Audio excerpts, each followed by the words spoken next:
Your AI coding agent gets a bug report, a totally normal-looking error.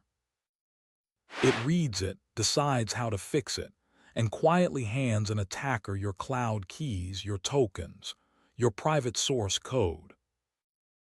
And the scary part, your firewall stays green, your antivirus stays quiet, because technically nothing unauthorized happened. This is a brand new class of attack. Researchers call it agentjacking. It works on the exact tools millions of developers now rely on. Let's break down how it works and how to protect yourself. First, why this is even possible. 2 years ago, an AI coding tool just suggested the next line: autocomplete. Today's coding agents are a different animal. They run your terminal, they edit files, they execute commands. And as I covered in my MCP video, they're wired directly into your real tools. Your repos, your databases, your cloud, your monitoring systems. That connection is incredibly powerful. It's also exactly where the danger lives. Because an agent operating with your permissions inherits all of your access, but without a human's instinct to smell a trap. Here's the single idea at the heart of agentjacking: implicit trust. When your agent pulls data from a tool it's connected to, an error log, a ticket, a file, it treats that data as trusted internal truth. Think how a human works. If a trusted colleague hands you a note that says, "Run this to fix the bug," you're inclined to just do it. The agent does the same, except it can't tell a genuine diagnostic message from an attacker planted to look like one. So the attacker never has to break into the AI directly. They just poison the data the AI already trusts. The version researchers disclosed used a tool most dev teams know, an error tracking platform called Sentry. Modern teams connect their AI agent straight to their error tracker, so it can read crashes and suggest fixes.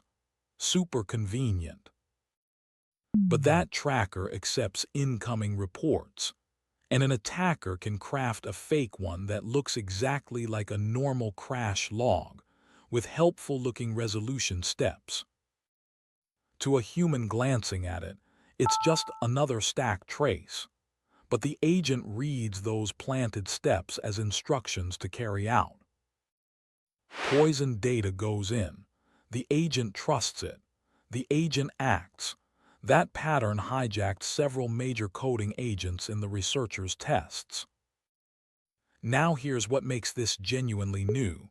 Your classic security tools look for something unauthorized: malware, a blocked port, a login from a weird location. But in agentjacking, nothing is unauthorized. The agent is allowed to read that report, allowed to run commands, allowed to touch those keys.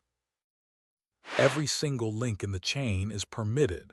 The researchers call it the authorized intent chain. There's no malicious file to quarantine, no firewall rule to trip. And the kicker: even when agents were explicitly told to ignore untrusted content, they often did it anyway. You can't reliably patch this with a prompt. And don't fixate on the specific tool. That's the trap. This was never really about Sentry. The flaw is in how agents treat any outside data. The same pattern applies to a GitHub issue, a support ticket, a page of docs, even an email. Anywhere an agent reads text from the outside world and treats it as instructions, that's a potential door. It's the same disease as the 13-word poisoning study. Agents can't reliably separate data to read from commands to obey. Agentjacking is just the most dangerous version yet. Okay, the important part. There's no magic patch yet, so defense is about layers. 4 big ones. 1. Treat all tool output as untrusted. Every log, ticket, and doc is input from the outside world, not gospel. Mark it untrusted before it reaches the agent.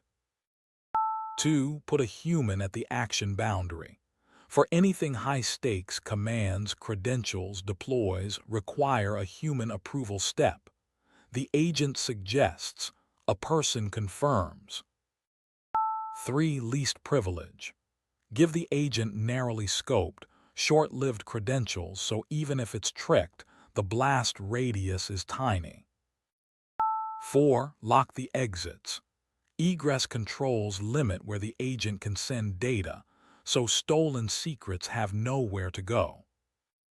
The principle tying it all together. Since your perimeter can't see this, security moves to the moment the agent decides to act. That decision point is the new front line. Step back and here's the takeaway.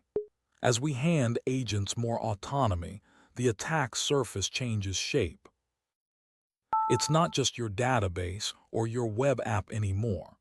The new attack surface is the agent's decision to act. Agentjacking is the first big attack built for this era. It will not be the last. That's not a reason to fear agents. It's a reason to build them like the powerful, trusting, exploitable systems they are. Subscribe for more AI engineering explained visually, and tell me in the comments, would you let an agent run in your code base unattended?